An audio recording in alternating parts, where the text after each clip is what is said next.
അപ്പോൾ നമുക്കൊന്നൊരു പശുവിനെ ഉണ്ടാക്കിയ പശുവിനെ ഇന്ന് ഉണ്ടാക്കാം എന്ന് തീരുമാനിച്ചപ്പോൾ തന്നെ മനസ്സിലൊരു ടെൻഷനും പേടിയൊക്കെ ആയിരുന്നു. കാര്യം എന്താണെന്ന് വെച്ചാൽ അത് റെഡിയായിട്ട് വരുമോ ഇല്ലേ എന്നൊരു സംശയം മാത്രം. മറ്റേ റേബിറ്റോ പൂച്ചയൊക്കെ ഉണ്ടാക്കുന്ന പോലെയല്ലോ ഇത്തിരി പാടാണല്ലോ ഒന്ന് ഉണ്ടാക്കിയെടുക്കാൻ. അങ്ങനെ രണ്ടും കൽപ്പിച്ച് അങ്ങ് ഉണ്ടാക്കാമെന്ന് തന്നെ തീരുമാനിച്ചു. അങ്ങനെ നമ്മൾ ഉണ്ടാക്കാൻ പോവുകയാണ് സുഹൃത്തുക്കളെ. അങ്ങനെ ഇയർ ബഡ്സ് ആണ് കേട്ടോ കാലിന് വേണ്ടിയിട്ടൊന്ന് സെറ്റ് ചെയ്തിരിക്കുന്നത്. അതിലാണ് ക്ലേ വെച്ചൊന്ന് മുഴുവനാക്കി ഒന്ന് കവർ ചെയ്തെടുക്കുന്നത്. അങ്ങനെ നമ്മൾ 4 കാലും ഇതേപോലെ തന്നെ ഒന്ന് റെഡിയാക്കി എടുത്തേ. അതേപോലെ തന്നെ ഈ ദേഹവും ഈ കാലൂടെ വരുന്ന പാർട്ടും അതെല്ലാം ഷേപ്പ് ചെയ്ത് ഇങ്ങനെ ചെയ്തത്. ഇനിയാണല്ലോ നമ്മുടെ മെയിൻ ഐറ്റം, അതേ തല ഉണ്ടാക്കാൻ പറ്റ പാടൊന്നും പറയേണ്ടതില്ല.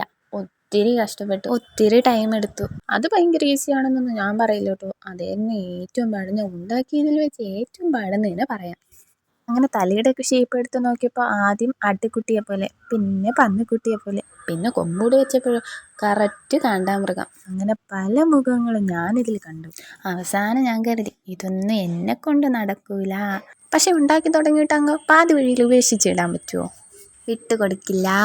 അങ്ങനെ രണ്ടും കൽപ്പിച്ച് അങ്ങ് ഉണ്ടാക്കാമെന്ന് തന്നെ വിചാരിച്ചു. പക്ഷെ എന്നിട്ടാണെങ്കിലോ, ഞാൻ തല വയ്ക്കുമ്പോൾ അതിൻ്റെ വാലിളകി പോകും, വാല് വയ്ക്കുമ്പോൾ കാലിളകി പോകും, കാല് വയ്ക്കുമ്പോൾ കൊമ്പിളകി പോകും. ഇങ്ങനെ ഇതെല്ലാം മാറ്റി വെച്ച് അവസാനം ഞാൻ തകർന്നു പോയി എന്നും പറയാം.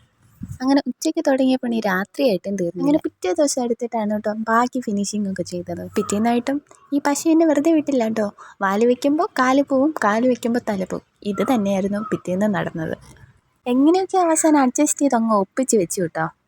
അങ്ങനെ ഇതെല്ലാം നിർത്തി ഞാൻ കളറിങ്ങിലോട്ട് പോയി. ഇങ്ങനെയാണ് കേട്ടോ ഞാൻ കളർ ചെയ്യാൻ ഉദ്ദേശിച്ചെടുത്തത്. അങ്ങനെ മൊത്തം വൈറ്റ് കളറൊക്കെ അടിച്ചിട്ട് ചുണ്ടിലൊക്കെ ഒരു പിങ്കിഷ് കളറും കൊടുത്തു. ബാക്കിയൊന്ന് ഇടയ്ക്കിടയ്ക്ക് ബ്ലാക്ക് കളർ കൂടെ കൊടുത്തപ്പോൾ ഹായ് കൊള്ളാം എന്നൊരു മനസ്സിലൊരു സമാധാനം. അതുവരെ ഉണ്ടായിരുന്ന വിഷമം ഈ കളറും പരിപാടി കഴിഞ്ഞപ്പോൾ എനിക്ക് മാറിയിട്ടോ. കളറിങ് കഴിഞ്ഞ് എല്ലാവരെയും കാണിച്ചപ്പോൾ എല്ലാവർക്കും ഒത്തിരി ഇഷ്ടമായി. അപ്പോഴോ എനിക്ക് ഒരുപാട് സന്തോഷമായി. അപ്പോൾ നിങ്ങളോട് പറ, നിങ്ങൾക്ക് ഇഷ്ടമായോ ഇല്ലേന്ന്. അപ്പോൾ കുറച്ച് പേർക്കെങ്കിലും അറിയായിരിക്കുമല്ലേ ഇത് നമ്മുടെ സീരീസിൻ്റെ ഭാഗമാണെന്ന്. നമ്മുടെ ഒരു പുതിയ സീരീസാണ് കേട്ടോ. അനിമൽസ് ആൻഡ് ബേർഡ്സ് ക്ലേ വെച്ച് ഉണ്ടാക്കുന്നതാണ് നമ്മുടെ ഇപ്പോഴത്തെ സീരീസ്. അതിൻ്റെ പാർട്ട് 5 വീഡിയോ ആണ് ഇത്. അതൊക്കെ പോട്ടെ, പശു എങ്ങനെയുണ്ട്? പശുവിന് ഇഷ്ടപ്പെട്ടില്ല എങ്കിലും എൻ്റെ കഷ്ടപ്പാട് ഓർത്തെങ്കിലും ഒരു ലൈക്കും കുറച്ച് സപ്പോർട്ടും ഒന്ന് തരണേ. ഇല്ലെങ്കിൽ നിങ്ങളെ പശുമ്പത ഇതേപോലെ ഇടിക്കും കേട്ടോ. അങ്ങനെ നമ്മുടെ കാട്ടിലെ ഇത്രയും പേരായി. ഇനി അടുത്ത ആര് വേണം?